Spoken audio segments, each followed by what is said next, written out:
정보가 있는 시사 토크쇼 장윤선의 팟짱. 다음은 팟짱 서포터즈 1호 광고입니다.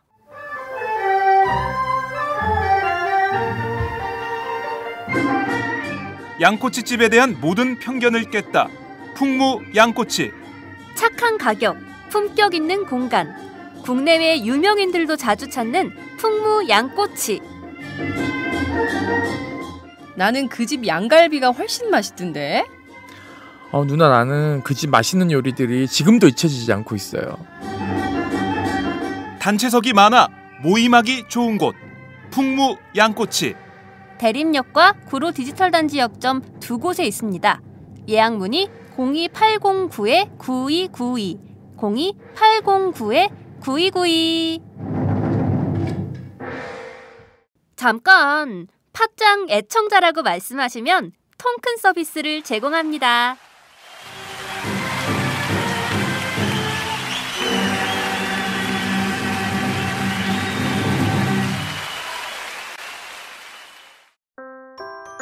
안녕하세요. 충남 금산에서 아버지와 함께 인삼농사를 지어 홍삼을 만들고 있는 젊은 농부 이성규입니다. 사람들은 쉽게 양심하지만 양심은 말로 하는 것이 아닙니다. 품질로 증명하는 것입니다. 양심은 고지식의 대명사 아버지가, 품질은 항상 발전을 추구하는 아들이 각각 책임지는 환상적인 조화, 거기다 직거래가 가능한 합리적인 가격까지. 믿을 수 있는 홍삼 제품을 찾고 계신가요? 노력한 만큼 내어주는 자연의 마음을 알기에 참 착한 홍삼. 지금 검색창에 정성농장 홍삼을 검색하세요.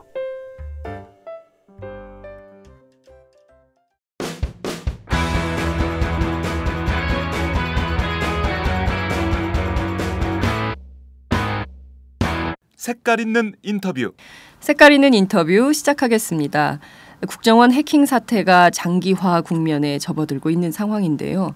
이병호 국정원장은 직을 걸고 민간인 사찰은 없었다, 이렇게 주장을 하고 있지만 여전히 많은 의문이 풀리지 않고 있는 형국입니다. 오늘은 안철수 새정치민주연합 국민정보지키기위원장을 모시고 국정원 해킹 풀리지 않는 의문들에 대해서 함께 짚어보도록 하겠습니다. 의원님 어서 오세요. 예, 안녕하세요. 네, 팟짱 첫 번째 출연이십니다. 예. 아니, 팟짱뿐만 아니라 팟캐스트 처음입니다. 그러세요? 예. 그렇군요. 팟캐스트 자체를 처음 인터뷰하시는군요. 예, 지금까지 아껴뒀습니다. 팟짱 출연을 위해서? 예, 그럼요. 네, 고맙습니다. 처음 만나 뵐 때보다 네. 완전 방송 오래 하신 목소리가 나시네요. 그래요? 예, 처음 만났을 그때가 언제입니까? 서울시장 때니까 한 4년 전인가요? 그렇습니다. 2011년입니다. 예, 그때랑 목소리가 다르세요. 포스가 느껴집니다. 정말요? 예. 갑자기 얼굴이 빨개졌습니다. 어쨌든 저희 첫 번째 출연이셔서 아마 안철수 의원님의 출연을 기다리시는 분들이 많으셨을 것 같은데요. 이 폭염을 뚫고 허접한 스튜디오까지 오셨습니다. 폭염을 날릴 시원한 인사 말씀 한 말씀 부탁드리겠습니다. 예, 여러분 반갑습니다. 팟캐스트로 이렇게 인사를 드리게 된 건 처음인데요. 예, 여러 가지 내용 있는 말씀 오늘 드리겠습니다. 네. 저희가 현안들이 너무 많아서요. 우선 국정원 관련된 것을 여쭈어야 될 것 같습니다. 벌써 지난 5일인데요. 이탈리아 해킹팀이 해킹된 이후에 벌써 한 달여가 지나고 있는 상황인 것 같습니다. 국정원이 벌써 2번에 걸친 국회 정보위 출석을 통해서 이것은 대북 대테러용이었고 절대로 내국인 사찰은 없었다, 이런 주장을 계속하고 있는데요. 어제 국정원 사태 풀리지 않는 5가지 의문이라는 제목의 글을 올리셨습니다. 우선 이 얘기를 좀 해봤으면 좋겠습니다. 계속 이 상황을 쭉 지켜보시면서 정말 이것은 도저히 이해할 수 없다, 이런 것들이 있다면 어떤 것들인가요? 5가지 뿐이겠습니까? 사실은 너무 많아서 셀 수도 없습니다. 근데 일반 상식인 수준에서 가장 풀리지 않는 의문이랄까요? 그런 것들은 이런 거 아니겠습니까? 아무런 불법 행위를 저지르지 않은 사람이 네. 결국은 자살한 거 아닙니까? 그렇죠. 거기에 대해서는 어떤 납득할 만한 해명도 내놓지 못하고 있습니다. 그리고 또 전문가입니다. 전문가가 파일을 삭제한 것 때문에 결국은 자살에 이르게 됐는데 네.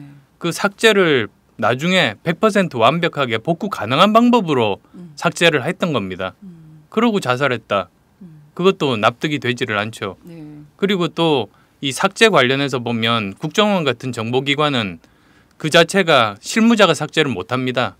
상관이 허락을 해줘야지 네. 삭제를 하는데 네.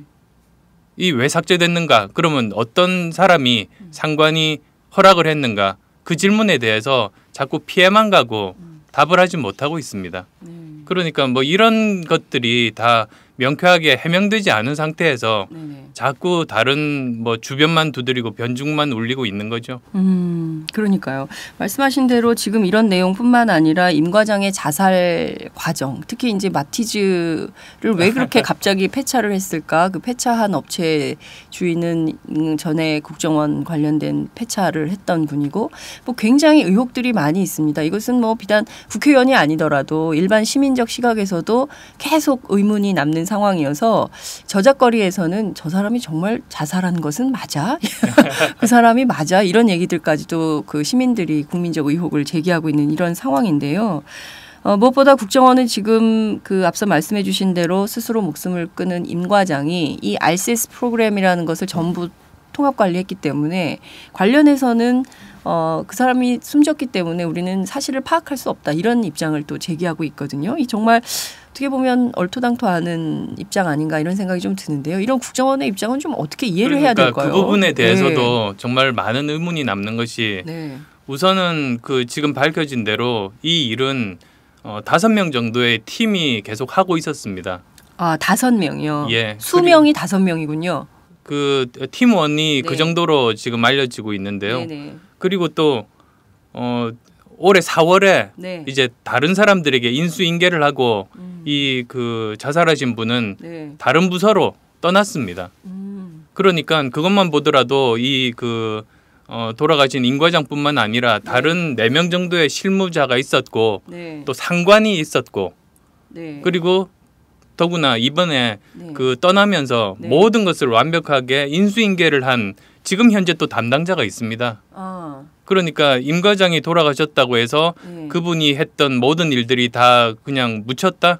이거는 납득이 될 수 없는 주장이죠. 네. 그리고 또 의혹을 더 증폭시키는 것이 국정원에서 말을 바꿨습니다. 네. 예전에는 국정원 보도자료를 통해서 네네. 그리고 또 새누리당 간사인 이철우 의원을 통해서 또는 그 언론 보도를 통해서 계속 주장했던 것이 네.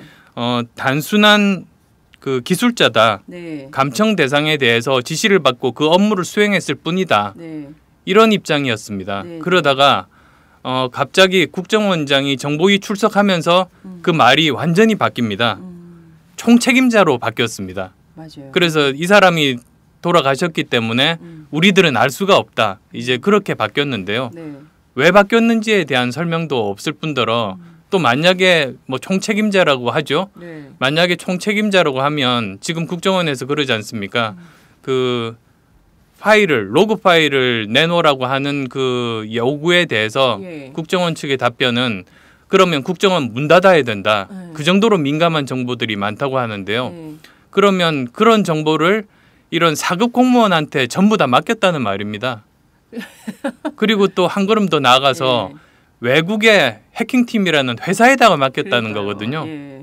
근데 그 회사가 예. 그 거래를 하는 회사이기 때문에 예. 전 세계 35개국에 그 중에는 또 대부분의 나라가 그 여러 가지로 국민들을 탄압하는 그런 나라들이 많습니다. 네. 그리고 또 북한과도 이제 서로 이야기를 주고받았던 그런 것도 있습니다. 자기들 말로는 결국은 거래를 하지 않았다고 하지만 네. 그런 회사에 국정원이 문 닫을 정도로 민감한 정보들을 다 넘겼단 말이죠. 네. 그럼 이거는 뭐 직무유기입니다, 사실은. 그렇게 되는 것 자체가 여러 사람이 사실 옷을 벗어야 될 만한 그렇습니다. 중대한 일이니까 그 조그만 거 이제 덮으려고 하다가 지금 더 큰 혹을 붙인 거 아닌가 싶습니다. 국정원이요. 예. 예. 지금 말씀을 쭉 정리해 주신 내용을 들어보니까 정말 그 도저히 상식적으로 이해할 수 없는 답변들을 막 해놓고 있고 지금 자료는 하나도 안 내놓으면서 그냥 믿어달라 이런 주장을 하고 있는 예, 국정원. 사이비 종교단체 교주 같다고 그렇게 어떤 분은 그러시더라고요. 사이비 종교단체 예, 교주. 증거는 없지만 믿어주세요. 뭐 이런 겁니다. 그러네요. 정말 그런데 우선 하나하나 더 짚어보도록 하는데 이 굉장히 민감한 정보를 4급 공무원에게 전부 맡기고 심지어 외국에 있는 이탈리아 해킹팀이라는 민간 기업이지 않습니까? 그 해킹을 예. 하는 그냥 뭐 돈을 주고받는 그런 회사. 이 회사는 심지어 우리의 적대 국가라고 할 수 있는 북한하고도 거래를 했든 만약에 아니, 거래는 하지는 않았습니다만 실제 안 했지만 만약에 예. 했다면 그러면 이탈리아 해킹팀이라는 회사를 통해서 한국 국정원의 정보도 가고 이 해킹팀이라는 회사를 통해서 북한 정보도 오고 뭐 이런 뒤죽박죽인 혼합적 상태가 되는 거 아닙니까? 만약에 정말 거래를 했다면 잘 예. 성사가 됐다면요.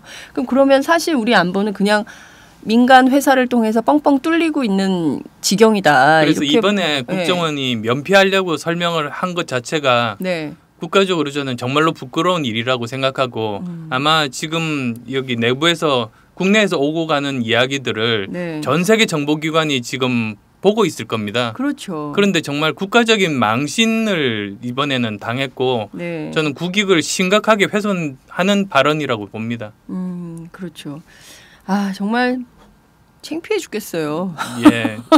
이게 무슨 나라가 이 모양인가 이런 생각이 좀 드는데요. 지금 보면 새정치민주연합 국민정보지키기위원회에서 유출된 그 400GB 분량의 자료를 분석하고 있는 것으로 아는데요. 예. 지금 어느 정도 분석이 좀 진행 중에 있습니까? 사실 이것만 기다리는 사람들이 많거든요. 그 열심히 분석하고 있습니다만 이게 그 뭐 몇 퍼센트 분석했다고 해서 진실이 몇 퍼센트 밝혀지고 이런 건 아니지 않습니까? 분석하던 중에 일부 분석하면서도 중요한 게 나올 수도 있고 네. 많이 분석했지만 없을 수도 있습니다. 그런데 이제 그 내부 내용을 보면 그 중에서 이제 이메일도 있습니다만 그 프로그램들도 굉장히 많습니다. 프로그램이요. 예, 그 자체가 그 거기 해킹팀의 내부 자료가 송두리째 나온 것이기 때문에 네네. 거기는 여러 가지 다양한 것들이 있는데요. 네네. 그것들을 이제 구분해서 이제 살펴보고 있는 중입니다. 그런데 한계가 있을 수밖에 없는 것이 네. 이 국내에서 RCS 프로그램을 동작한 것은 국정원이고 네. 거기에 대부분의 그 핵심 정보들은 다 있습니다. 그리고 이제 프로그램을 판매한 네. 해킹팀에서 가지고 있는 자료는 상대적으로 그 굉장히 일부 아마 모니터링하는 정도 수준의 정보밖에는 가지고 있지 않은데요. 지금 그 정보밖에는 바깥으로 나온 게 없어서 네네. 그걸 뒤져야 한다는 한계점은 분명히 존재하는 것이죠. 그러네요. 그래서도 저는 이제 처음 위원회가 출범하면서도 말씀드린 것이 네. 이번에 가장 중요한 핵심은 네. 국정원의 그 자료 제출이다. 예. 현장 검증은 그건 부차적인 문제다. 네. 왜냐하면 디지털 사건은 디지털로 풀어야 하고 만약에 어떤 그 이런 작업을 하던 방에서 네. 컴퓨터를 다른 방으로 옮기더라도 그 현장은 아무런 의미가 없어지는 것이기 때문에 자료 제출이 필수적이라고 계속 강조했던 이유가 네. 거기에 있습니다. 네, 그렇습니다. 말씀하신 대로 현장 검증 가봐야 컴퓨터 몇 대 전시해 놓고 자 보십시오 한들 그 안에 뭐 아무런 내용이 없으면 의미가 없는 거 아닌가? 예, 그리고 라는 또 생각이 더 좀 심하게 보자면 네, 그 보여주기용 컴퓨터를 새로 만들 수도 있습니다. 네, 보여주기. 보여주기용 컴퓨터를. 아, 그래서 이게 사실 우리가 작업을 했던 컴퓨터요. 예, 그리고 여기서 그 여기 다 들여다 보시면 네, 그 어떤 작업을 했는지 알 수가 있습니다라고 주장하면 네.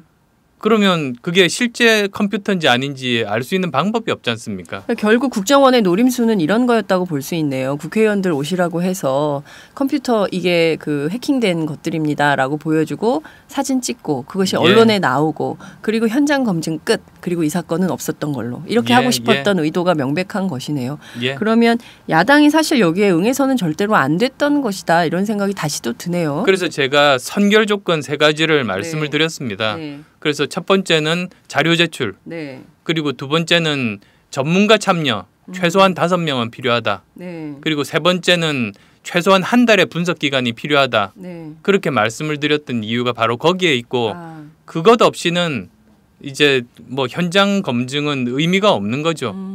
그래서 만약에 국정원에서 그 세 가지만 네. 그 받아들여질 수 있다면 네. 저는 모든 거를 다 던질 용의가 있다. 그래서 제가 참여할 수도 있고 정보위에 네. 그리고 백지 신탁도 하겠다. 네. 그렇게 말씀드린 것이 그 진실 규명을 위해서는 이 세 가지 조건이 반드시 필요하고 네네. 그만큼 저도 이제 절박하다는 그 표시였습니다. 그렇군요. 자, 우선 자료 제출 얼마나 되고 있습니까? 30가지 요구한 것으로 알고 있는데 30개 요구하고 네. 추가적으로 3가지를 더 요구했습니다만 33가지. 예. 한 가지도 주고 있지 않습니다. 에? 지금 사건이 터진 게 언제고 지난 14일 정보위 했고 27일 정보위 여태까지 하나도 안 줬다는 게 무슨 말입니까? 계속 이제 믿어달라 그 말만 하고 있습니다. 아니 사이비 종교단체 교주처럼 하고 갑자기 있습니다. 노태우 대통령 생각나요. 저 이 사람 믿어주세요. 아니 이건 말이 안 되죠. 이렇게 엄청난 국가적인 앞서 말씀하신 대로 국가적 망신 그리고 또 세계 정보기관에서 유례가 없을 정도로 이 심각한 사태를 빚은 당사자가 국민의 대표자인 의회에 국회에 33가지 정보 가운데 한 가지 자료도 제출하지 않는다면 이거 뭐 어떻게 해야 됩니까? 그 33가지 중에서 네. 그 안보와 관련되는 자료도 있습니다만 네. 안보와 관련이 없는 자료도 많습니다.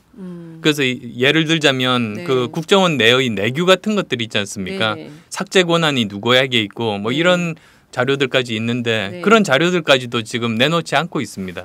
이거를 뭐 법률로 규정할 수 있는 방법은 없습니까? 굉장히 심각한 것 같아요. 청문회도 그렇고 그래서 국정조사도 청문회 그렇고. 요구를 했던 점이 그 점인데요. 네. 청문회가 된다면 네. 이제 증인들 출석을 네. 요구하고 강제할 수 있고 네, 응하지 않으면 처벌할 수 있고 네, 그리고 또 그 증언할 때 네. 그 전에 선서를 하게 됩니다. 그렇습니다. 그래서 그 증언에서 잘못된 부분들이 나오면 또 법적인 처벌이 가능한데 지금은 말만 준 청문회라고 하지 네. 그런 것들이 전혀 없기 때문에 필요한 증인이 참석하지 않으면 강제할 수 있는 방법도 없고 네. 거짓말을 해도 처벌할 수 있는 방법도 없는 답답한 상황입니다. 정말 큰일입니다. 그런데 사실 이게 국회는 국회의 역할을 해야 되는데 새누리당이 또 입장이 이상하잖아요. 이분들이 국정원 저는 좀 정말 이 사건에서 정말 저는 기자로서 가장 의심이 가는 포인트가 이것입니다. 임 과장이 18일 날 스스로 목숨을 끊는 일이 벌어졌어요. 토요일이었는데요. 그 임 과장의 유서를 조선일보가 단독 보도를 하거든요. 거기에는 그 내국인 사찰은 없었다는 내용이 핵심이다라는 보도가 나옵니다.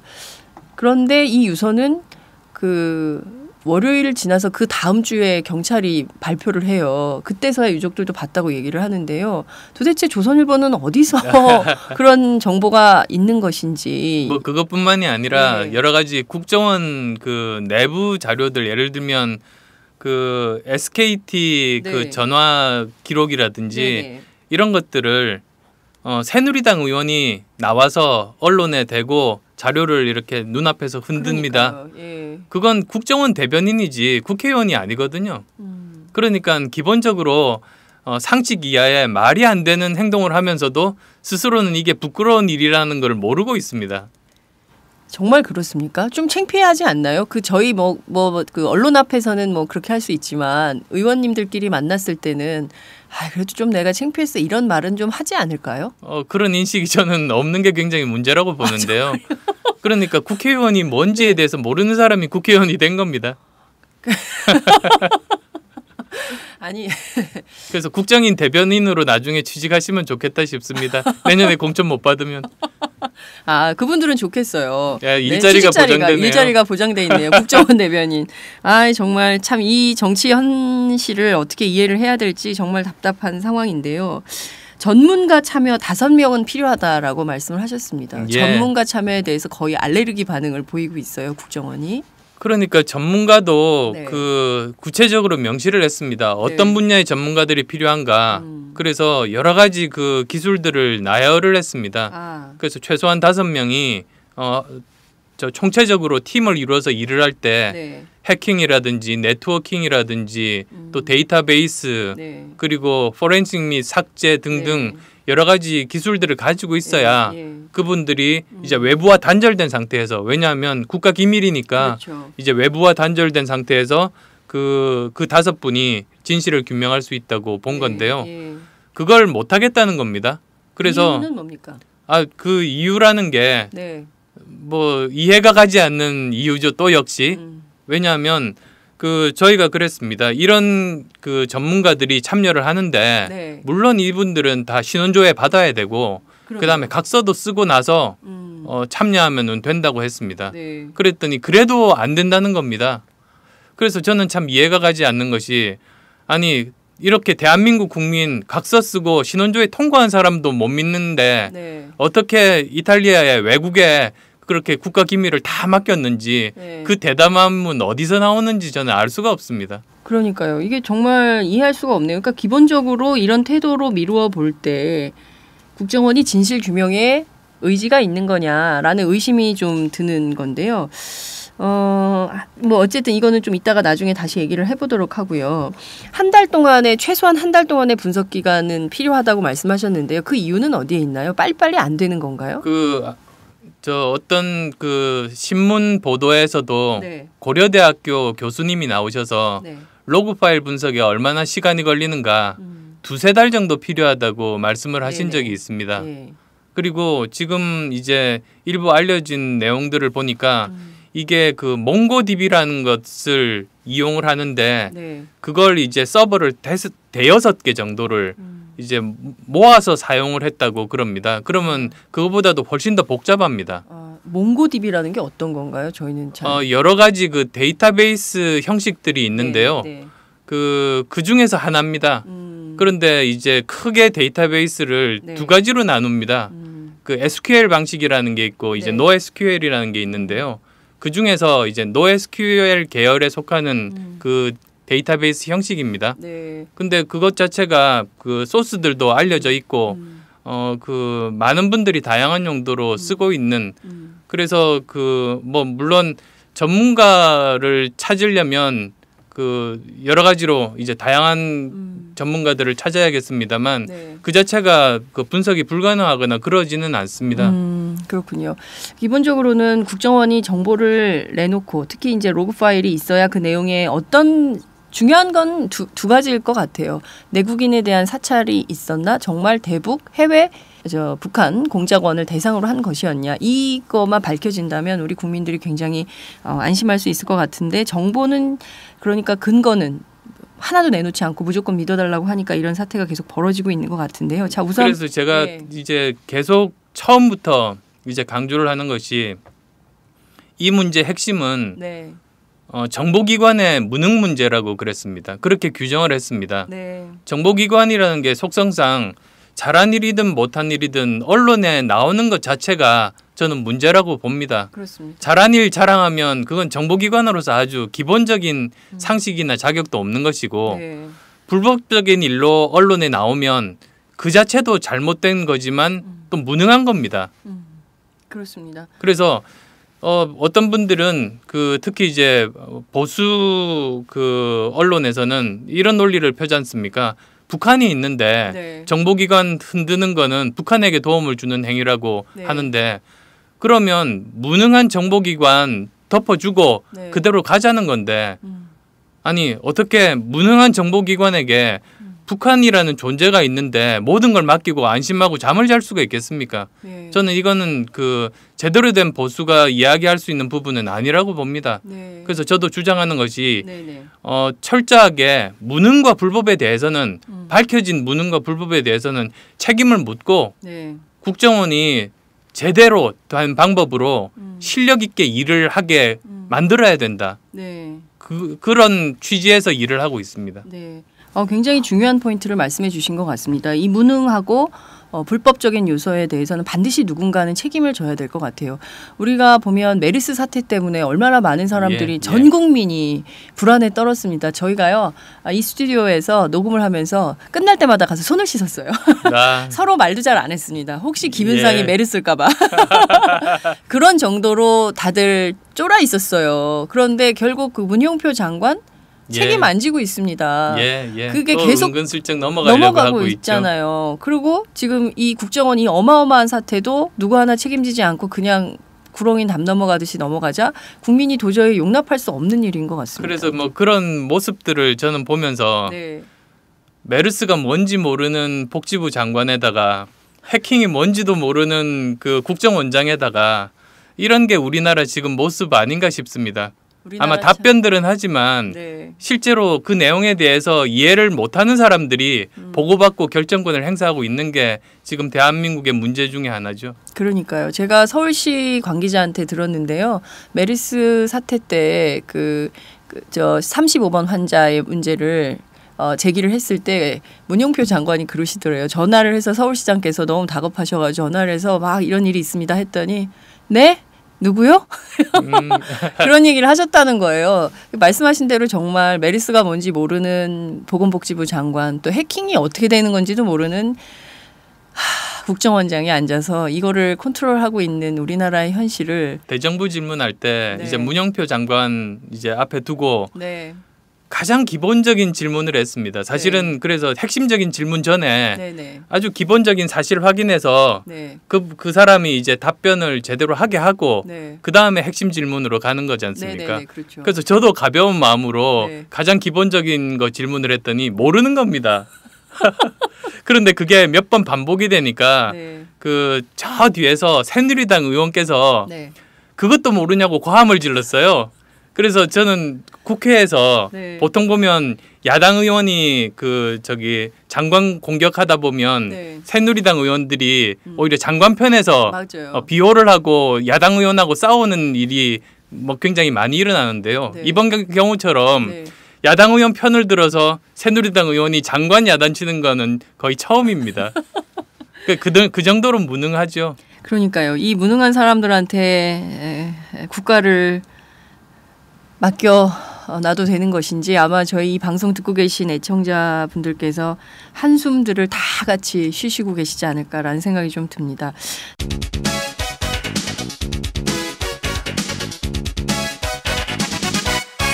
장윤선의 팟짱. 다시 좀 국정원으로 돌아가서요. 그 캐나다 토론토 대학에 있는 시티즌 랩이라는 단체가 한국 사람 2명을 찾았다고 했는데 이 IP는 한국에 있는 한국인이었다. 그러니까 이것은 국정원이 주장하는 대로 국정원 사람이 아니다. 이렇게 이제 주장을 했는데요. 실제 관련해서 좀 더 추가로 확인된 내용이 좀 있나요? 그러니까 국정원에서는 이것은 실험용이었고 한국인이다라고 하는데 어제 시연회도 했었죠. 아니 그 화상 통화. 네네. 이제 뭐 저희 내부적으로 이제 전문가분들이 팀을 꾸려서 알려진 그 400기가 내용들을 분석하고 있습니다. 그리고 뭐 소소한 것들 몇 가지 나오긴 했습니다만 그걸 나올 때마다 이야기해드리는 게 아니라 모아서 언제 한번 발표를 해야 되겠다. 그렇게 지금 생각을 하고 있습니다. 그리고 이제 또 하나의 축은 그 정보위를 포함한 국회 상임위들 활동이죠. 그래서 거기에서 이제 어떤 뭐 진실 규명에 도움이 되는 일들을 확인 작업들을 지금 하고 있고 또 다른 하나의 축은 이제 검찰 조사가 시작이 되니까 거기서 이제 새로운 사실들 수사권이 없는 저희들보다는 더 뭔가 새로운 사실들을 규명할 수 있지 않을까 그런 기대를 가지고 이제 보고 있는데요. 그 시티즌 랩 같으면 그 여러 가지 또 저희들이 모르고 있는 400기가 그 자료 말고 그 이외에 예전부터 이제 그 해킹팀을 잘 관찰하면서 여러 가지 문제점들을 이미 작년에도 한번 발표한 바 있고 지금도 몇 가지 이제 가지고 있는 걸로 알고 있습니다. 그래서 거기랑도 이제 의견 교환들을 지금 하고 있는 중인데요. 새로운 사실들이 확인이 되면 저는 기본적으로 그 의혹보다는 사실 확인을 해서 네네. 그걸 가지고 주장하려고 하는 그런 입장입니다. 그렇죠. 좀 시간이 늦더라도 어설프게 하는 것보다 분명하고도 명징한 사실 확인을 해서 국민들께 정확한 정보를 알려드리는 게 정말 중요한 것 같다는 생각이 좀 드는데요. 검찰 조사 말씀하셨으니까 한 말씀만 드리자면 이 검찰들이요 공안부에 이 사건이 배당이 됐는데 예, 실망스럽습니다. 국정원에 파견 갔던 사람들이에요. 예. 형님 매부하는 사이 아닌가 싶은데 조사가 제대로 될까요? 그게 걱정되는 부분이죠. 저희들도 공안부에서 이 사건을 맡는 것은 옳지 않다고 네. 몇 번에 걸쳐서 주장을 했습니다만 그 역시 받아들여지지를 않습니다. 이 나라에서 정치하기 정말 어려우실 것 같아요. 관철되는 게 하나도 없어서. 그런데 한 가지 이제 확신을 가지고 있는 것은 네. 이런 사건은 언제까지나 계속 그 비밀을 덮을 수는 없습니다. 나중에 어느 시기에 또는 정권이 바뀌면 반드시 이 진실은 드러나게 마련입니다. 네. 특히 이런 디지털 그 사건 같은 경우는 저는 더 그렇다고 봅니다. 네. 그래서도 만약에 이렇게 진실이 드러난다면 네. 이번에는 단순히 최상위 책임자만 처벌하는 것이 아니라 네. 직접 그 일에 협조한 사람들, 뭐 실무자선까지도 저는 반드시 책임을 물어야 된다 그렇게 봅니다. 네. 최상위뿐만 아니라 이 일에 직접 가담했던 실무자들도 반드시 사건에 대해서 공동 책임을 져야 한다. 말씀을 주셨습니다.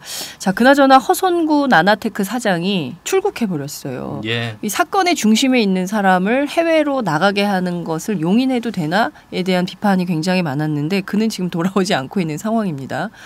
한겨레 인터뷰를 했어요. 한겨레 인터뷰를 통해서 국정원이 주요 타깃으로 삼았던 것은 중국에 있는 한국인이었다라고 입장을 밝혔는데요. 또 김종대 군사평론가 있지 않습니까? 예. 이분이 여러 경로로 취재를 했더니 국정원 취재를 한 것이죠.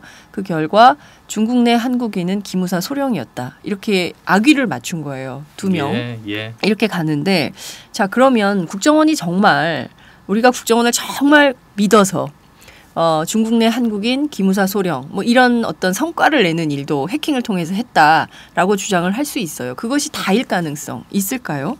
글쎄요. 네. 그런데 이제 지금 그래서 국정원이 만약에 떳떳하다면 네. 자료를 내놓으라고 그런 거 아닙니까? 네. 그리고 국가 안보에 염려가 되니 네. 정보위 차원에서 비공개로 그 일을 검증해 보자. 네. 그 제안을 한 건데 그걸 이제 받아들여지지 않고 있습니다. 네.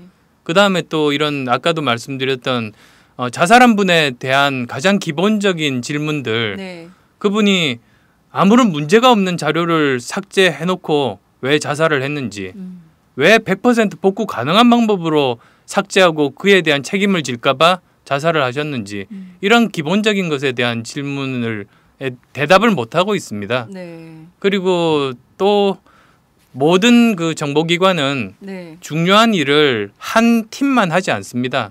항상 A팀이 있으면 B팀, C팀이 있는 게 상식입니다. 네. 그래서 이번에 그 이탈리아의 해킹팀 관련한 일을 한 팀을 네. 이번에 드러난 팀을 A팀이라고 한다면 네. 네.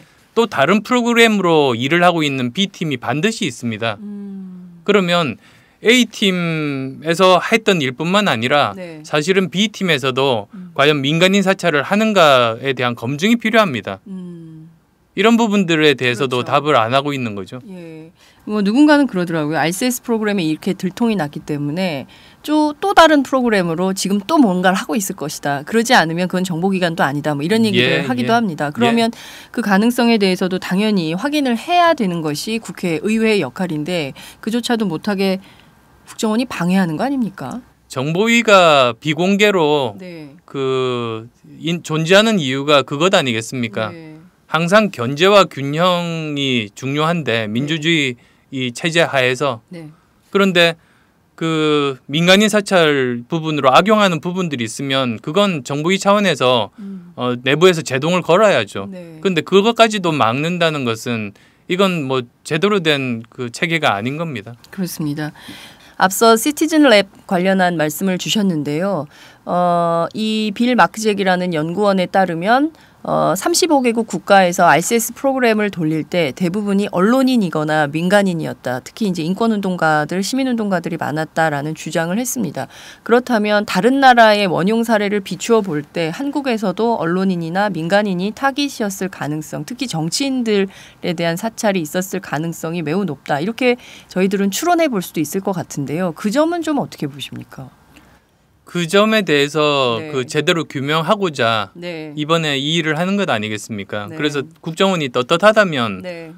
그런 일이 없었다고 전부 그 비공개 회의에서 자료를 다 제출하면서 네. 밝히고 설득하고 그 작업을 하는 게 너무나 당연한 일입니다. 네. 근데 이런 당연하고 정당한 요구를 지금 못 하겠다고 하는 것 자체가 의혹을 더 증폭시키는 일이다. 그렇게 봅니다. 그렇군요. 의원님께서는 이 사건 초기부터 증거인멸의 가능성을 제기를 하셨습니다. 예, 예. RCS 프로그램의 성격상 아마 어쩌면 이탈리아 해킹팀이 해킹되던 지난 5일 그 순간부터 또 삭제에 들어갔을 가능성이 있다. 그래서 아마 이 사건 굉장히 어려운 게 진행될 것이다라고 전망을 해주셨는데요. 실제 삭제의 정황이 좀 포착된 게 있을까요? 아니면 왜 그런 진단을 그렇게 하시게 된 건가요? 첫날부터 사실은 네. 그 이야기를 해야 되겠다 싶어서 미리 말씀을 드렸습니다. 네. 그게 처음에 이제 이 사건에 대해서 제가 맡기로 하면서 그 RCS 프로그램이 어떤 프로그램인지를 먼저 파악하는 게 중요하지 않습니까? 네, 네. 그래서 그 파악을 해봤더니 네. 거기에 이제 프로그램의 스펙이 나옵니다. 스펙, 예. 거기를 보면 이제 이 프로그램이 어떤 일을 하는 건지가 나오는데 네. 그 중에서 원격으로 프로그램을 파괴하는 기능이 있었습니다. 아, 그래요. 그리고 원격으로 어떤 특정한 프로그램을 실행하는 기능도 있고 예. 뭐 카메라 조작이라든지 뭐 그런 것들을 당연하게 다 있습니다. 네. 그래서 그걸 보고는 만약에 제가 국정원의 입장이라면 네. 그래서 민간인 사찰을 하고 있던 중이라면 그러면 이 사람들은 당연히 원격으로 그 증거들을 지우는 일을 제일 먼저 했겠구나. 그런 생각이 들었습니다. 그래서 가장 첫날 이제 그 말씀을 드린 이유가 거기에 네. 있습니다. 그러니까요. 말씀하신 대로 정말 그 프로그램 스펙 중 프로그램 파괴 기능이 있다면 일단 문제가 터졌으니까 이건 상식적으로도 빨리 지워야 돼. 그래서 어떤 사람은 그렇더라고요. 지난 7월 14일 첫 번째 국회 정보위원회가 열린 다음에 현장 검증을 야당이 제기하지 않습니까? 그러면서 그때부터 본격적으로 삭제 프로그램을 돌린 거 아니냐. 그래서 그 핵심에 임 과장이 있었던 거 아니냐. 이런 추론도 제기하는데요. 그 점은 어떻게 보세요? 그 가능성이 있다고 보십니까? 뭐 그런 것도 다 그 프로그램 스펙에 있으니까 충분히 이제 가능한 일이겠죠. 네. 그리고 또 어떻게 보면 그 사태를 더 그게 악화라는 표현은 맞지는 않습니다만 네. 제가 이제 그 의심이 되는 분들, 네. 그 의뢰를 한 분들 네. 그런 분들을 보니까 네. 이 일이 알려지고 난 다음에 네. 혹시나 내 폰에 그런 RCS 프로그램이 작동할까봐 네. 아예 스스로 초기화를 해버렸어요. 아예 다 지워버리고 공장 초기화를 해버린 다음에 네. 가지고 오셨어요.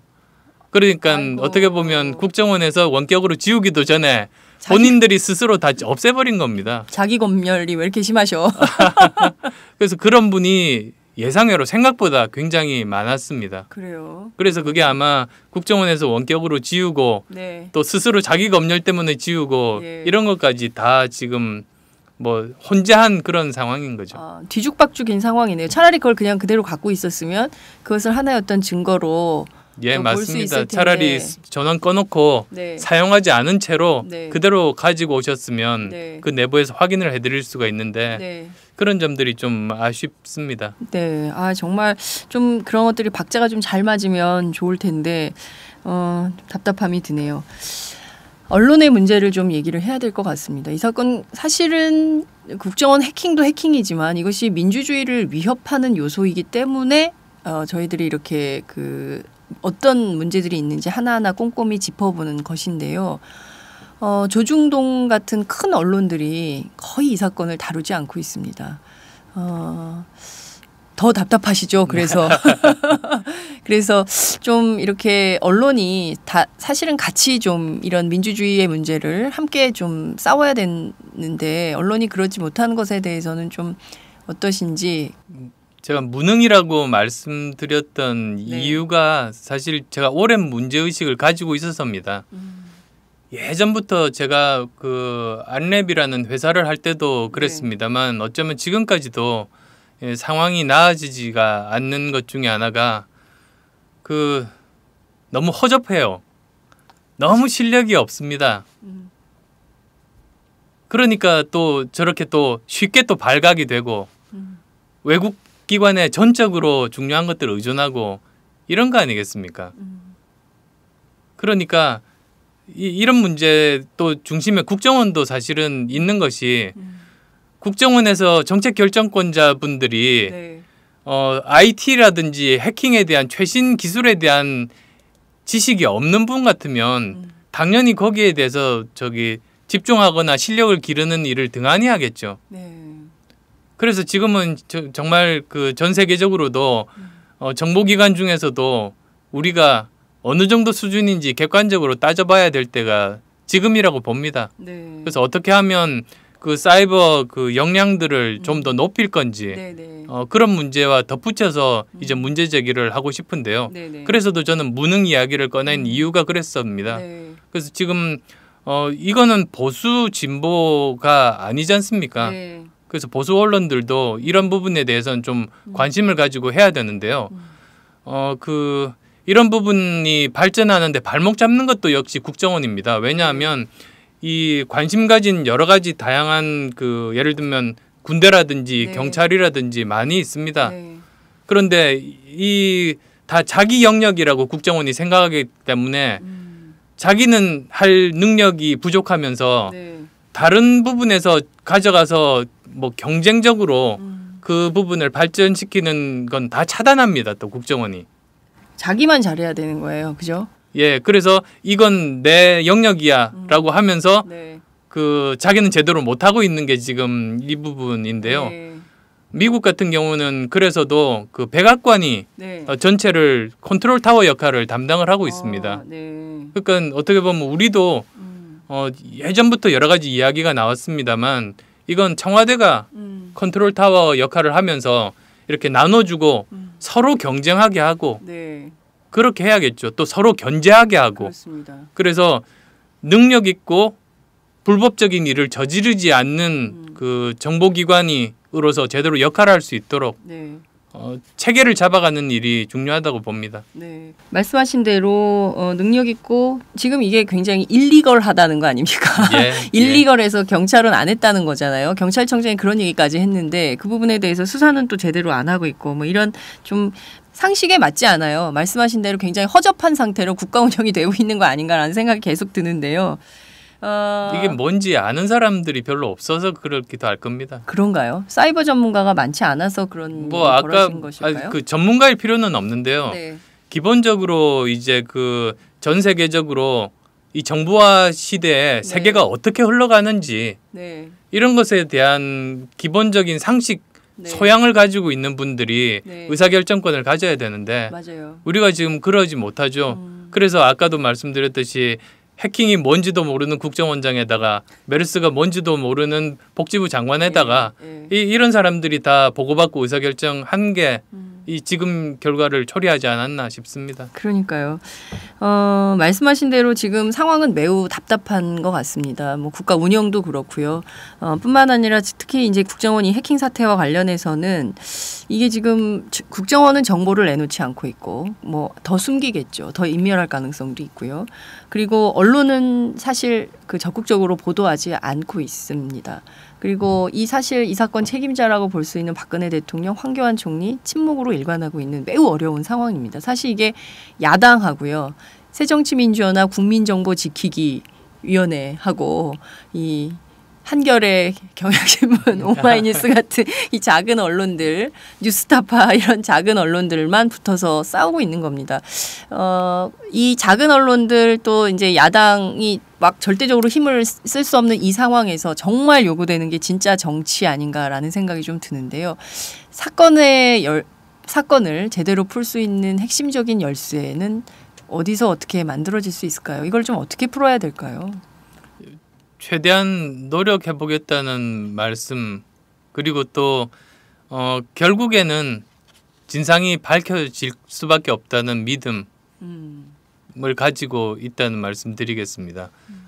여러 가지로 그 어려운 상황은 맞습니다. 네. 이 부분에 대해서 가장 중요한 자료들은 모두 다 국정원이 가지고 있고 지금 우리가 알고 있는 그 400기가의 해킹팀 그 자료는 네. 그 실제로 국정원이 일을 한 것 중에서 아주 일부의 정황 증거만 이제 모여 있는 그런 상황입니다. 네. 그런데 그런 상황임에도 불구하고 저희들이 정당한 것들을 요구하고 그것들이 받아들여지지 않는 모습들을 네. 국민들께서 제대로 잘 판단해 주실 거라고 저는 믿고 이 일을 이제 시작을 했습니다. 네. 국민만 믿고 국민정보지키기 위원회 활동을 하시는 걸로 저희가 이해를 하도록 하겠습니다.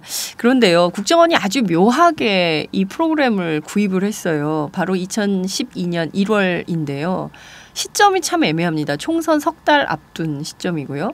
또 20개 회선을 밖에 안 썼다라고 주장을 하지만 대선을 5개월 앞둔 7월엔 30개를 더 늘려서 50개를 돌리겠다. 그럴 방법이 없냐. 물론 이제 돌렸는지 안 돌렸는지는 확인이 안 되는 상황입니다만 거기까지 이제 진도를 뺀 거예요. 예. 그러면 왜 국정원은 꼭 선거를 앞둔 시기에 이 RCS 프로그램을 사려고 했던 것일까? 뭐 평범한 애는 없었지 않습니까? 왜 그랬을까에 대한 의혹이 남는데요. 선거 공작의 가능성이 있는 거 아닌가라는 의혹도 해볼 수 있을 것 같습니다. 의원님은 그 점은 어떻게 보십니까? 뭐 국정원의 설명은 네. 그때 프로그램이 나와서 다들 그때 구입했다 네. 지금 그러고 있는데요. 네. 문제는 유사한 프로그램들이 많습니다, 사실은. 그래서 유독 그런데 RCS만 놓고 보자면 그때 출시돼서 그때 뭐 구입했다고 설명할 수도 있겠습니다만 다른 프로그램들도 많은데 네. 어쨌든 유독 그런 류의 프로그램을 대선이 있는 해 구입했다. 그게 팩트인 거죠. 네. 그리고 이제 내부를 이렇게 분석해 보면 그 초기에는 네. 이 대선이 있는 그 즈음에 2012년, 2013년까지도 네. 개인용 컴퓨터를 주로 해킹했었던 것 같습니다. 아, 컴퓨터를요? 예, 컴퓨터를 해킹을 모바일이 아니고요? 했습니다. 예, 아. 그러다가 점점 이제 시간이 지나면서 네. 지금은 모바일 쪽으로 많이 중심이 옮겨져 와 있죠. 지금 그런 걸로 이제 파악하고 있습니다. 아, 그렇군요. 국정원이 흡사 언론사 같네요. 언론사가 PC 버전으로 계속하다가 요새 모바일로 움직이고 있거든요. 예, 예. 아, 상당히 이 점은 트렌디하게 따라가고 있네요, 국정원이. 아, 정말 재밌네요. 참. 그나저나 박근혜 정부가 국정원 댓글 사건으로 시작한 정부라고도 볼 수가 있습니다. 박근혜 대통령 뭐 내가 댓글 때문에 당선됐다고 생각하세요? 이렇게 김한길 대표에게 뭐 말씀하신 것도 저희가 보도를 한 바 있습니다만 댓글 사건 또 NLL 대화록 공개 그리고 지금 해킹 사건까지 왔습니다. 시중에서는 국가정보원이 아니라 국민걱정원이다 이렇게 비판을 하고 있기도 한데요. 앞서 말씀드린 대로 박근혜 대통령 한 말씀도 하지 않고 있습니다. 이 점은 어떻게 봐야 될까요? 이제는 다 포기한 것 같습니다. 네. 아, 그분이 무슨 말을 하시기를. 예, 다 이제 저 남의 일이니까 내 일이 아니고 나는 이제 저 다른 차원에서 잘못된 거 야단치면 된다. 그걸 아마 본인의 역할로 규정한 분 아닌가 싶습니다. 네. 그 국정은 왜 야단 안 치시죠? 잘못했는데. 본인 기준으로는 네. 야단칠 일이 없다고 판단하신 거 아닐까요? 네, 그렇군요. 아, 참. 그 선거 민주주의를 위협하는 요소가 국정원에게 있다. 그래서 사실 국내 정치 파트를 없애라라는 주장도 그 댓글 사건 이후에 국정원 개혁특위 제도 개선에서 굉장히 중요한 이슈로 나왔는데 결국 없애지를 못했습니다. 국내 파트 그대로 있죠. 그리고 또 수사권도 계속 가지고 있습니다. 이것을 계속 유지시켜야 하는가에 대한 의문이 있는데요. 그 점은 좀 어떻게 보십니까? 만약에 미국에서 CIA나 네. FBI가 대통령 선거에 개입했다. 네. 그러면 이건 뭐 다 뒤집어질 겁니다. 실제로도 그 닉슨 대통령이 워터게이트 사건 그렇습니다. 때문에 대통령직을 그만둬야 됐지 않습니까? 네. 이렇게 이건 굉장히 엄중한 겁니다. 민주주의의 가장 기본이죠. 국가의 그 정보기관이 민주주의의 가장 핵심이라고 할 수 있는 선거에 개입한다는 거, 네. 이거는 있을 수가 없습니다. 그런데 그게 이제 경계가 많이 허물어져 있는 게 지금 대한민국의 모습 아니겠습니까?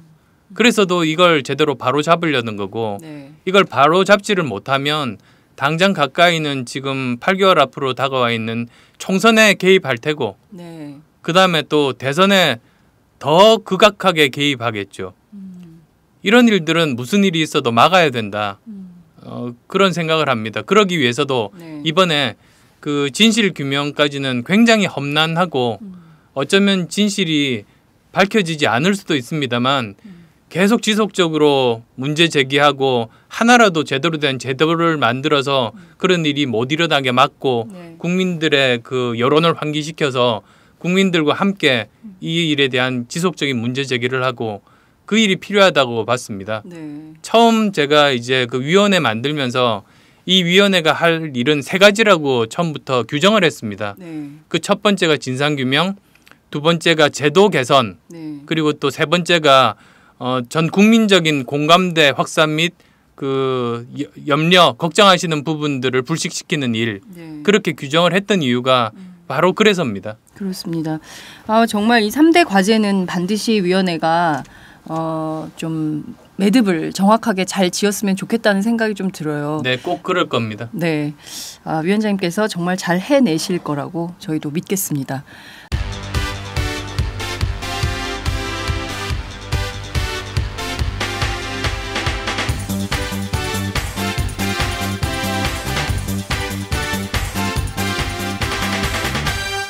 장윤선의 팟짱. 당 얘기를 좀 해보겠습니다. 새정치민주연합 혁신위원회가 지난 26일 5차 혁신안을 발표했는데요. 아마도 선거제도 개선, 개혁과 관련된 얘기를 하고 싶었던 것 같은데 난데없이 의원 정수 논란이 붙었습니다. 국정원 해킹 문제를 쫙 가다가 갑자기 일요일 날 이게 딱 발표가 되면서 언론의 논조가 갑자기 바뀌죠. 국회의원들이 의원 정수를 늘리자고 한다 막 이러면서 이제 여론조사 나왔는데 국민 대다수는 반대하는 것으로 이렇게 나온 상황입니다.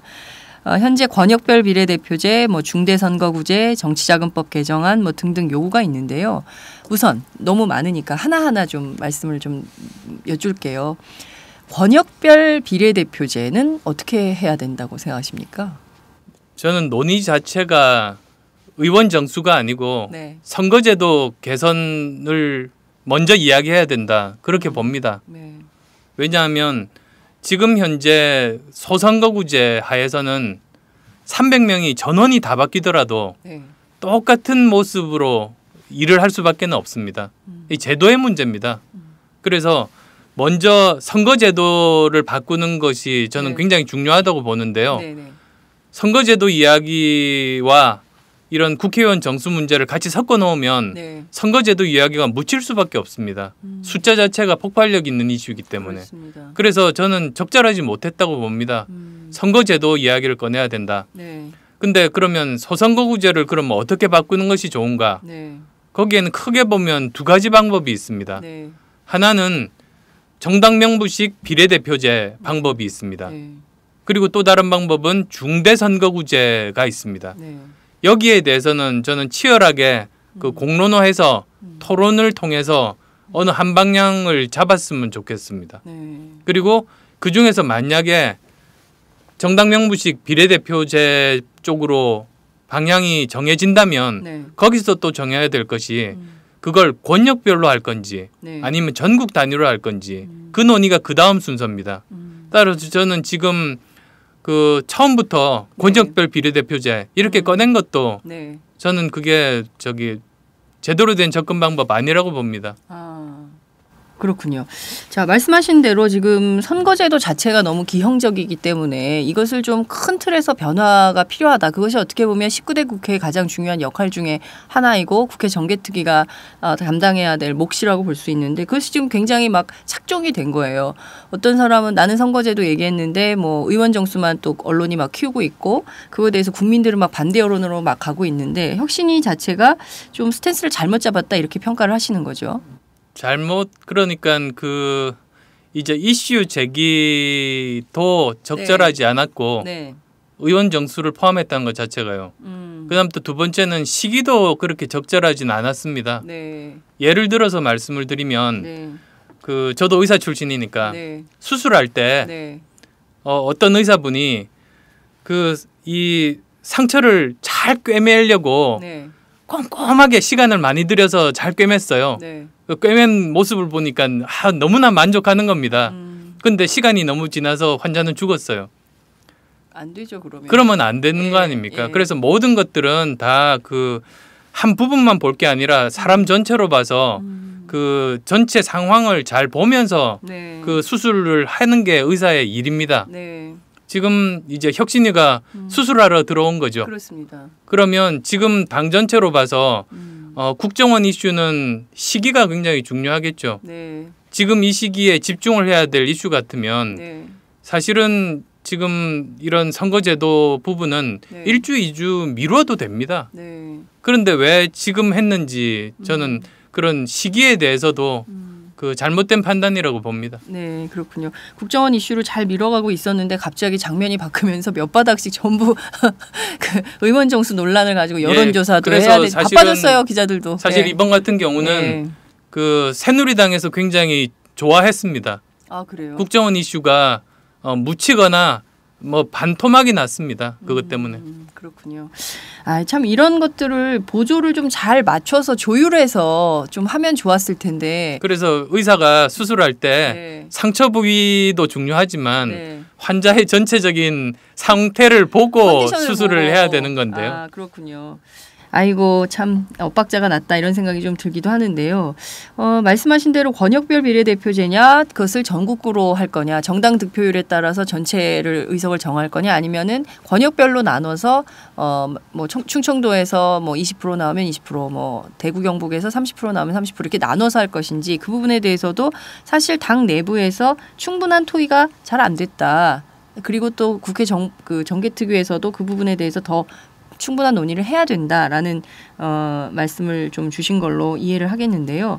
의원 정수는 이미 제기가 좀 됐어요. 뭐 그 지금 보면 저도 깜짝 놀랐는데 300석에서 369석을 그 혁신위에서는 혁신안으로 제기를 했고 네, 369.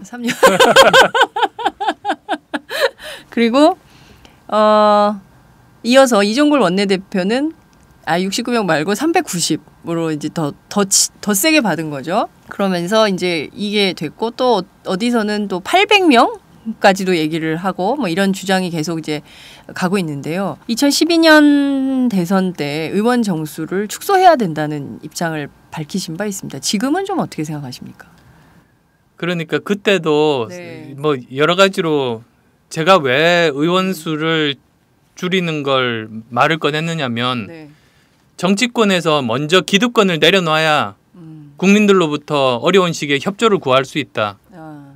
그런 차원에서 꺼낸 겁니다. 네. 다른 그냥 단순히 지금 국회가 일을 못하니까 줄이자 이런 게 아니었습니다. 왜 그랬냐면 네.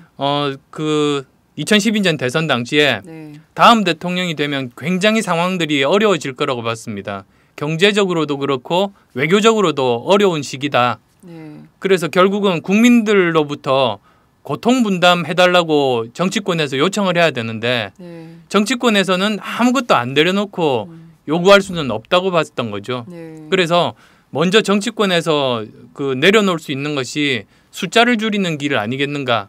그리고 김대중 대통령께서 IMF 환란 시절에 네. 10% 정도 그 정원을 줄인 적이 있습니다, 실제로. 네. 그래서 그걸 염두에 두고 저는 사실은 그 정도 수준으로 10% 정도 줄이는 걸로 먼저 우리가 스스로 정치권이 네. 가지고 있는 기득권을 내려놓는 희생하는 모습을 보여주고 그 다음에 국민들의 그 고통 분담을 요구하면서 이제 나라를 개혁해 나가야겠다. 그런 취지에서 말씀을 드린 겁니다. 네. 그리고 그런데 그 중에서 네네. 예를 들었습니다. 예를 들면서 뭐 비용적인 측면도 그 중에 하나의 예였었는데요. 네. 예를 들면 국회의원 숫자가 200명 정도가 된다면 어느 정도 예산이 절감될 수 있다. 네. 그런 하나의 예를 들었는데요. 네. 그게 부풀려진 겁니다, 사실은. 그래서 그게 제가 주장했던 취지나 네. 또는 그 숫자도 전혀 사실과는 다른데 그게 이제 언론을 통해서 증폭이 됐던 거죠. 네. 근데 저도 그때 이제 처음 알았던 것이 제가 그 인하대학에서 아마도 그 이야기를 했던 걸로 기억을 하는데요. 네. 제가 이야기했던 원본은 보는 분들이 안 계시고 그 중에서 한 부분 과장해서 증폭한 기사를 가지고 그걸 가지고 그 교수님들조차도 네. 비판을 하는 겁니다. 그래서 기사를 보고 비판할 게 아니라 네. 원문을 보고 비판을 하는 것이 맞는데 왜들 그러실까 뭐 그런 생각도 하긴 했습니다만 네. 그 뭐 어쨌든 그게 제 의도였습니다. 네, 그러니까요.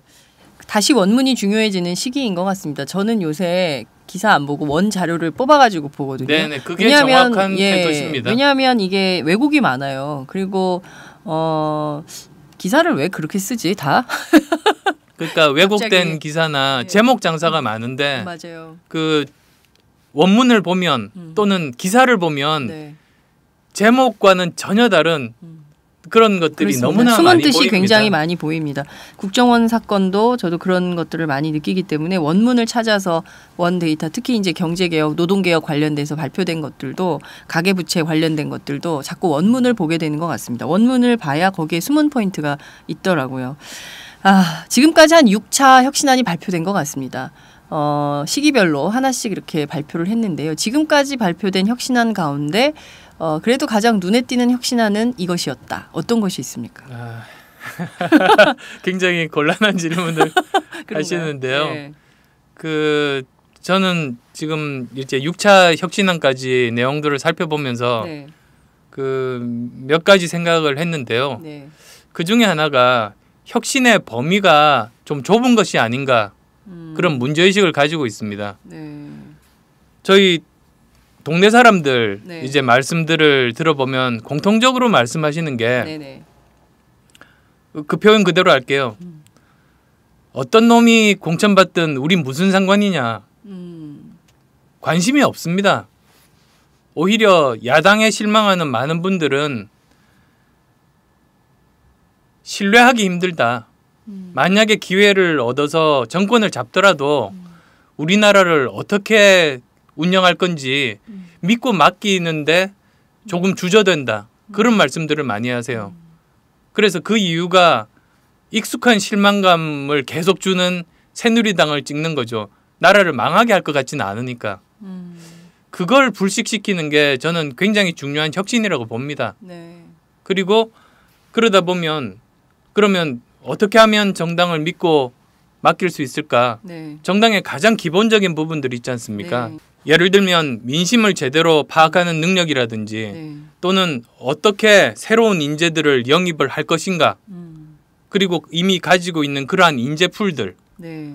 그리고 제대로 전략을 짤 수 있는 기능들 여러 다양한 분야에 대해서 제대로 정책을 만들 수 있는 시스템 그리고 이런 모든 것들을 정말 정확하게 국민들에게 전달할 수 있는 커뮤니케이션 능력들 이런 많은 부분들이 정당의 가장 기본입니다.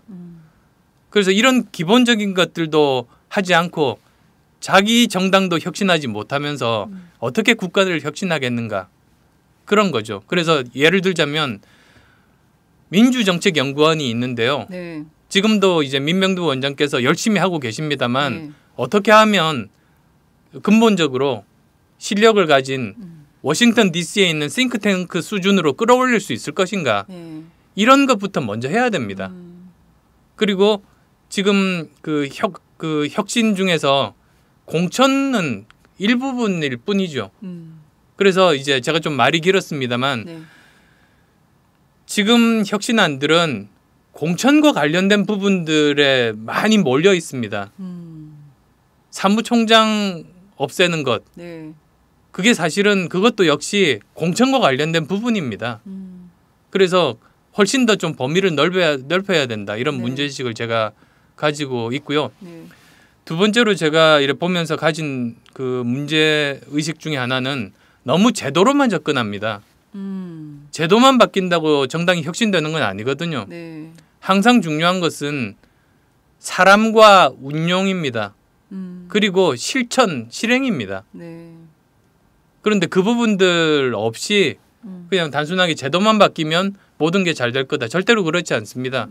예를 들면 사무총장이 없어지면 계파주의가 많이 완화될까요? 그렇지 않습니다.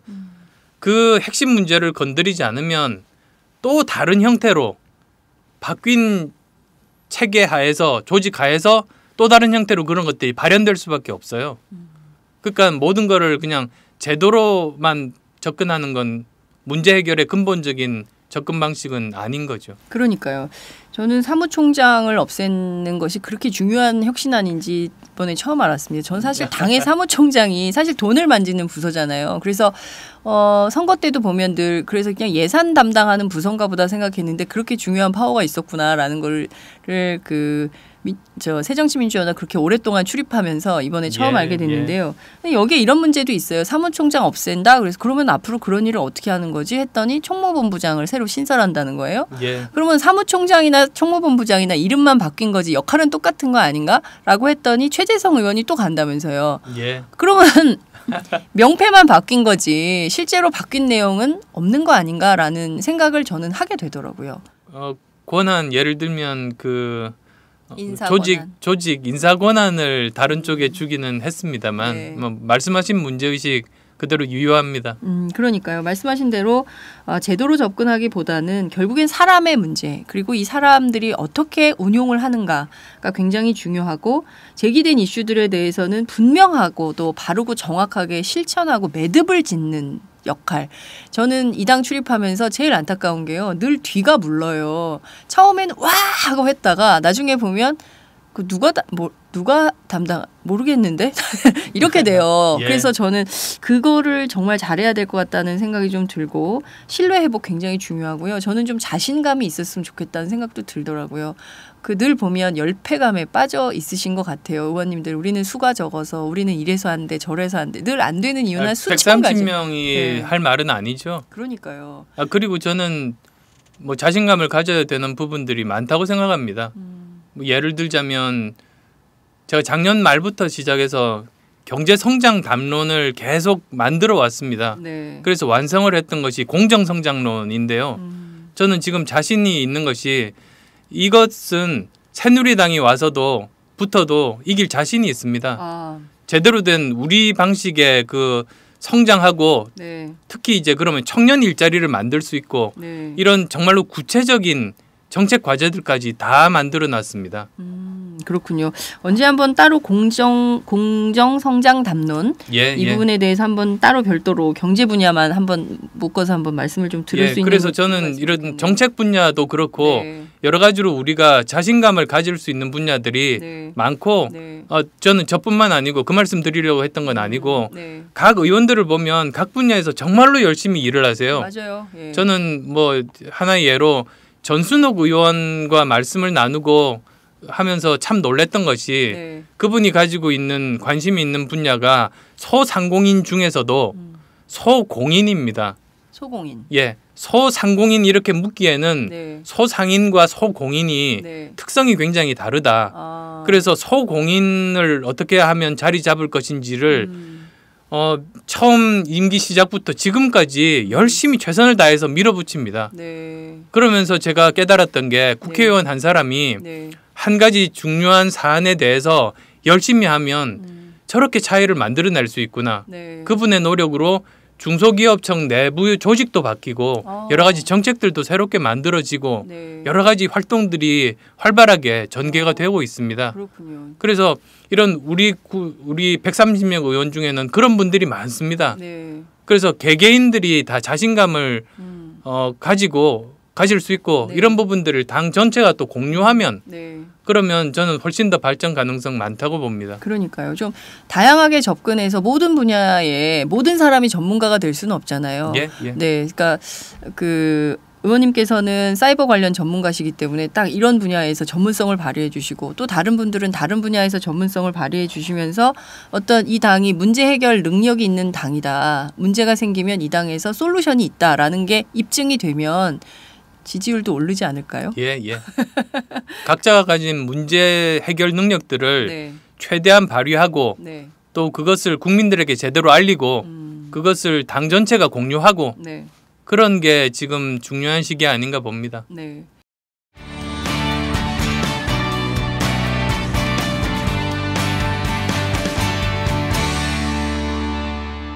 여러분은 지금 오마이뉴스 장윤선 기자가 진행하는 팟캐스트 팟짱을 듣고 계십니다. 앞서 말씀해 주신 대로 총선이 8개월 앞으로 다가왔습니다. 일각에서 부산 출마론을 제기하기도 하는데요. 지금 지역구는 서울이시잖아요. 네, 네. 그럼요. 어떻게 부산으로 가라면 가야 되는 겁니까? 저는 그런 생각 없습니다. 보통 그런 어느 지역에 출마하겠다는 건 정치인이 스스로 결심하는 거지. 그러니까요. 누가 분위기 만들어서 어디 가라 이런 건 아닙니다. 그래서 그건 굉장히 저는 잘못된 거라고 봅니다. 네, 그 왜 이런 얘기가 나오는 걸까요? 제가 고향이 부산이고 네. 그 부모님 뵈러 매달 부산을 방문합니다. 그리고 부산을 방문하면 또 거기에 있는 분들 만나서 부산 지역의 고민도 듣고 네. 행사가 있으면 참여해서 뭐 강연도 하고 저는 열심히 그렇게 하고 있습니다. 그리고 그 이유 중에 하나가 그 우리나라 여러 가지 문제가 많습니다만 그 수도권과 지역 간의 격차가 굉장히 심각합니다. 이 부분들 해소를 위해서는 네. 현장에 있는 분들 말씀을 들어야 이걸 해결할 수 있는 구체적인 방안들을 마련할 수 있다. 네. 그렇게 믿습니다. 그래서도 제가 공정성장론 말씀을 드렸습니다만 네. 그중에 큰 축 중에 하나도 이런 지역 발전 부문이 포함되어 있습니다. 네. 그런 부분들에 대한 활동들을 열심히 했는데요. 네. 그러다 보니 아마도 그런데 뭐 그것이 아니고 더 중요한 이유는 아마 문재인 대표가 부산에 출마하지 않겠다는 게 네. 여러 가지 그 이야기들을 촉발시킨 거 아닌가 싶습니다. 네. 문재인 대표가 부산에 출마하지 않겠다는 건 대선 때문에 그러신 거 아닌가라는 생각이 좀 드는데요. 말씀하신 대로 현장에 답이 있는 것 같습니다. 저는 많은 의원님들이 현장에 가서 사람들의 얘기를 직접 듣고 피부로 느끼는 안들을 다시 여의도 국회로 가져와서 좀 정책으로 또 제도로 만들어서 모든 국민들이 좀 고르게 잘 살 수 있는 사회를 좀 만들어주시면 좋겠다는 생각이 좀 드는데요. 지난 제가 이제 2년간 저는 네. 재보궐로 들어왔기 때문에 지금 뭐 원내에서 2년 정도 지났습니다. 네. 그런데 전반기 또 후반기 다 보건복지 상임위에 있습니다. 그런데 지금도 제가 이제 그 예를 들면 장애인 분들 네. 만나서 이야기를 해보면 아직도 모르는 현장의 일들을 많이 듣습니다. 최근에 들었던 얘기 중에 하나가 청각 장애인 분인데요. 네. 이분이 그 복지카드일 겁니다. 아마도 신용카드를 신청을 했는데 네. 본인 확인을 위해서 전화가 오더랍니다. 그런데 청각장애인 분이 전화를 들을 수가 없는데 그래서 본인 확인이 계속 지연돼서 미치겠다. 서너 달 걸렸답니다. 이런 게 그 현장의 목소리를 듣지 않고 그냥 책상에서 정책 만든 그 결과 아니겠습니까? 지금도 저는 그래서 저는 보건복지 상임위 하면서 장애인 관련한 법도 여러 개를 이제 입법을 했는데요. 네. 그런 저도 처음 듣는 이야기들이 있으니 정말로 현장 중요하다. 그런 생각을 시간이 갈수록 더 하게 됩니다. 네. 아휴, 참 그런 얘기 들으면요. 저희들은 화가 나요. 도대체 일을 어떻게 하는 거예요, 정말. 예? 아, 정말 이게 좀 맞춤형 서비스 말로만 하지 말고 정말 제대로 된 맞춤형 서비스를 했으면 좋겠다는 생각이 좀 드는데요. 시간이 다 돼가니까 몇 가지만 더 여쭐게요. 중요한 문제이기도 한데요. 2017년 대선 때 못 바꾸면 참 어려워지겠다. 일본식 그 장기 보수 정권 모델로 가는 거 아니냐라는 우려가 나오고 있습니다. 물론 이 얘기는 2012년 그리고 일본식으로 장기 경제 불황으로 갈 겁니다. 예. 지금 새누리당이 가지고 있는 네. 경제 프레임으로는 네. 절대로 장기 불황 해결 못합니다. 지금 이제 그 제가 추경하면서도 사실은 이제 문제점을 가지고 있는데요. 네. 일본이 네. 20년간 추경하면서 저렇게 됐습니다. 무슨 뜻이냐면 네. 일본이 그 정말로 필요한 구조 개혁을 하지 못하고 계속 그 단기간만 반짝 효과가 있는 재정 투입만 했습니다. 그러다 보니 계속 재정은 고갈되면서 예. 경기는 그대로 침체된 상태였는데요. 예. 그러다가 대규모 재정을 했습니다만 네. 그것도 결국은 각 지역마다 정치인들이 그 건설공사 하는데 그냥 낭비 리소스. 써버렸습니다. 예. 그래서 결국 그게 이제 일본의 모습인데요. 지금 우리나라에서 하는 모습이 최경환 그러니까요. 부총리가 하는 모습이 네. 반짝 추경해서 반짝 효과만 얻고 네. 실제로 중요한 구조개혁은 하지 않습니다. 그리고 네. 새누리당에서 하는 구조개혁 4대 구조개혁이 네. 제일 중요한 게 오히려 빠져 있습니다. 그게 뭐냐면 산업구조개혁입니다. 산업구조개혁. 예.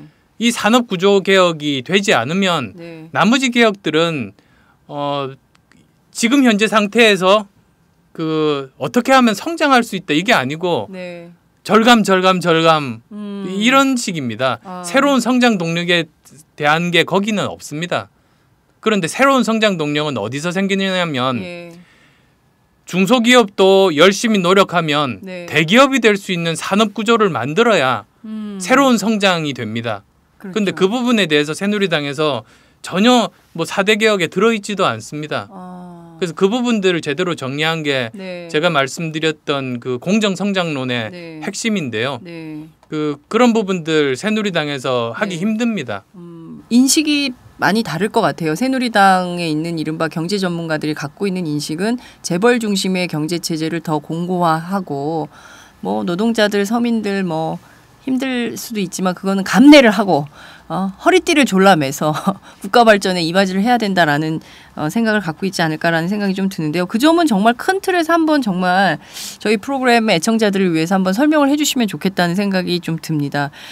제가 여쭙고 싶었던 것은 이것입니다. 2017년 대선 때 못 바꾸면 굉장히 그 말씀하신 대로 경제도 어려워지겠지만 정치, 민주주의는 더 어려워지지 않겠는가라는 우려가 커집니다. 특히 국정원의 사건들, 1년에 쭉 이어진 사건들을 볼 때 그런 측면에서 굉장히 우려가 크신 지식인들도 있고 또 일반 시민들도 계시고 뭐 이런 상황인데요. 그 야권이 어떻게 해서 이길 것인가에 대한 전략을 이제는 짜야 되는 것이 아닌가라는 얘기들을 합니다. 그러면서 이른바 문안박 연대론 뭐 이런 것들을 얘기하기도 하는데요. 좀 어떻게 해야 된다고 생각하십니까? 누가 되더라도 이번에는 반드시 바꿔야 되는 거 아니냐라는 국민적 여론이 있습니다. 그러니까 그 당내에서 네. 지도자급 인사들 네. 저는 대선 후보라는 표현은 적절하지 않다고 봅니다. 지금 총선이 우리의 많은 부분 운명을 좌우할 건데 네. 지금 대선에 대해서 신경 쓰고 대선 행보하면 안 된다고 봅니다. 지금은 그래서 저는 표현을 당내 지도자급 인사로 네. 쓰고 싶고 리더라고 할까요? 리더? 네. 그래서 그분들이 네. 그 기본적으로 경쟁적 협력 관계에 있지 않습니까? 네. 그래서 그분들의 경쟁적 협력 관계 하에서 이번 총선을 치러야 되는데 걱정되는 부분이 네. 지금까지 대한민국 정치 역사상 네. 야권에서 그렇게 서로 협력하면서 치른 적이 있었는가? 기억에 별로 나지 않습니다. 그게 이제 우리에게 남겨진 숙제인 거죠. 협력적 관계, 경쟁적 협력 관계 굉장히 중요한 포인트인 것 같습니다. 서로 경쟁은 하셔야 되겠지만 중요한 순간에 흩어지지 말고 뭉쳐 있어야 되는 힘이 있어야 되거든요. 저는 이게 굉장히 중요한 포인트라고 보고요. 이 부분에 대해서는 좀 만나서 협의를 좀 하시면 어떨까요? 안 되나요? 제가 갑자기 얼토당토하는 말씀을 드린 게 아닌가라는 생각이 그래서 좀 어떻게 합니다. 보면 네. 그 지금부터 총선 때까지는 네. 경쟁적 협력 관계로 가고 이제 총선 지나서 대선 앞두고는 네. 협력적 경쟁 관계로 가야죠. 협력적 경쟁 관계. 아, 그렇군요. 모델이 바뀌어야 되는군요. 예. 의원님께서는 내년 총선 출마하십니까? 네, 그럼요. 네, 총선 출마하시고 대선도 하실 거죠? 대선 출마도 하실 거죠? 그건 그 다음에 네. 그 생각해 봐야 될 문제입니다. 네. 그리고 본인의 결심도 중요하지만 네. 그 국민들이 어떻게 생각하는가도 중요하지 않습니까? 그 둘이 모여서 이제 자격이 부여되는 거라고 봅니다. 네. 제가 그래서 자격 얻기 위해서 열심히 최선 다할 생각입니다. 네. 지금 이렇게 말씀하신 내용들을 보면 그 자격들이 충분하다고 생각하지 않을까라는 생각도 좀 듭니다. 물론 뭐 반론하시는 분들도 있을 수 있습니다. 제가 그 의원님 인터뷰를 했던 게 2011년 9월 1일입니다. 굉장히 오래전인데요. 4년 정도 지난 것 같습니다. 앞서 4년 전의 모습과 많이 달라졌다 이렇게 좋은 평가를 해주시긴 하셨는데 9월 1일 날 할 걸 그랬네요. 네, 그런가? 예, 4주년 기념으로. 그러게 말이에요. 그 생각으로 좀 일찍 하셨으면 더 좋았을 텐데. 3주년 기념은 할 형편이 못됐던 게 네. 당대표 스스로 내려놓은 직후여서 네. 아마 3주년 기념은 못했을 것 같습니다. 그렇습니다. 어찌됐든 4년 만에 다시 인터뷰를 하게 됐는데요. 저는 그때 잊혀지지 않는 게 그 어딘가 다녀오셨던 것 같아요. 그래서 비행기 엽서에 빼곡하게 그 메모를 해오셨어요. 그래서 예, 꼭 그랬습니다. 하시고 싶으신 말씀을 이제 메모를 하셔서 비행기 타고 오면서 이렇게 그냥 이렇게 여러 가지 생각들 네. 적었습니다. 하도 생각이 많아서 뭐 혼란스럽기도 하고 네. 한편으로는 이런 이야기는 해야겠다 싶어서 네. 적었던 게 엽서 여러 장이었던 걸로 기억합니다. 예. 지금 그 엽서를 이렇게 쭉 보시면서 말씀하셨을 때의 그 기억하고 4년 전과 4년 후를 비교하면 제가 보기에는 정치인 안철수가 맞구나. 그때는 교수님 안철수였는데 지금은 정치인 안철수가 왔구나라는 느낌을 저는 받는데요. 4년 어떠세요? 지금 뭐 정치가 이제 좀 몸에 잘 맞는 옷이다 이런 생각이 좀 드십니까? 이 바닥이 어떤 바닥인지 확실히 알았습니다. 확실하게 파악됐습니다. 네. 그리고 제가 실제로 네. 정치를 하게 된 건 대선 출마로부터 하면 지금 아직 3년이 안 됐습니다. 근데 3년이 안 된 이 짧은 기간 동안 이렇게 많은 다양한 경험을 압축이란 표현도 부족해서 네. 농축적으로 하게 됐습니다. 네. 그러면서 이 바닥이 어떤 바닥인지 확실히 알았습니다. 즉 어떤 일을 이제 하려면 어떤 사람들이 어떤 방법으로 저항을 하고 그럼 이걸 어떤 방법으로 그걸 제압하고 이제 내가 하고자 하는 일을 관철을 시킬 수 있을지 거기에 대해서 이제 확실히 안 것 같습니다. 네. 사업할 때보다는 시간이 덜 걸렸습니다.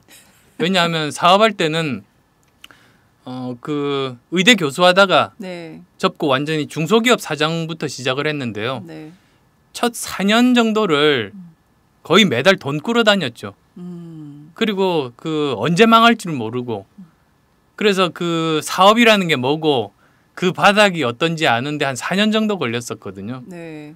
지금은 그때보다는 훨씬 더 시간을 단축한 셈입니다. 네. 사업보다 정치가 더 쉬운 거 아닙니까 그러면? 아니 꼭 그렇지는 속성만? 않습니다. 오히려 네. 압축적인 경험들을 하다 보니 네. 이제 어떤 식으로 이 문제를 해결해 나가는 곳이구나. 네. 이걸 확실하게 예. 파악할 수 있었다는 말입니다. 자, 앞으로 농축된 것이 희석돼서 하나하나 풀려서 국가 정책으로 나오게 되지 않을까라는 생각이 좀 드는데요. 오늘 저희가 한 82분간 인터뷰를 했습니다. 굉장히 긴 인터뷰인데 저는 이렇게 시간이 많이 흘렀는지도 몰랐습니다. 굉장히 재밌게 저는 즐겁게 했는데 의원님께서는 어떠셨는지 모르겠어요. 끝으로 한 말씀 부탁드리겠습니다. 예, 팟캐스트가 이렇게 하는 거구나. 그걸 이 바닥을 아셨죠? 예, 또 이 바닥도 알게 됐고요. 오랜만에 또 뵙고 항상 이렇게 마음 편하게 말씀 나눌 수 있는 분이어서 네. 참 즐겁게 한 것 같습니다. 앞으로도 기회 되는 대로 종종 여러 가지 다양한 분야 아까 말씀드린 경제 분야도 그렇고 제가 가장 많은 관심을 쏟는 게 경제 분야와 청년 일자리니까요. 네. 그런 분야에 대한 말씀도 이제 이번 사건이 마무리되면 네. 또 말씀을 드리면 좋겠다 싶습니다. 네. 오늘 말씀 정말 잘 들었습니다. 감사합니다. 예, 고맙습니다.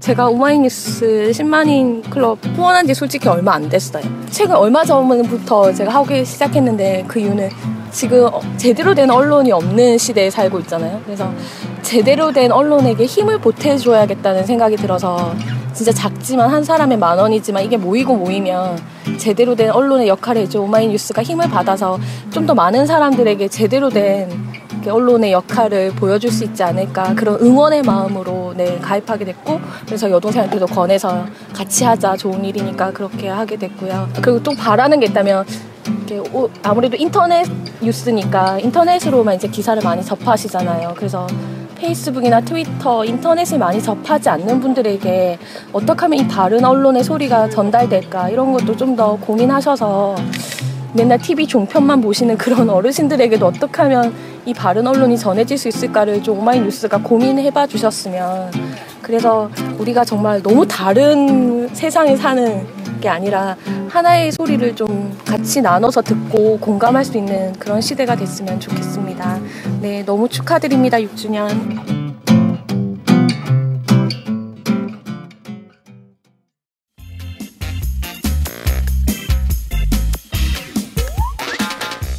매일 정오 여러분의 점심시간 맛있게 씹어드실 뉴스를 보내드리는 장윤선의 팟짱.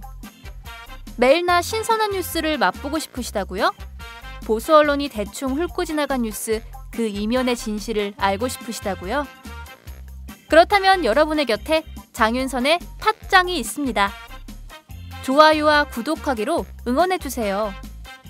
포털사이트 검색창에서 장윤선의 팟짱을 치거나 모바일 앱스토어에서 팟빵 클릭 후 장윤선의 팟짱을 들러주세요. 요거 재밌네 할 때는 과감하게 좋아요를 눌러주세요. 여러분의 꼼꼼한 사랑이 팟짱을 키웁니다. 장윤선의 팟짱 애청자 여러분, 좋아요와 구독하기 꼭 부탁드립니다.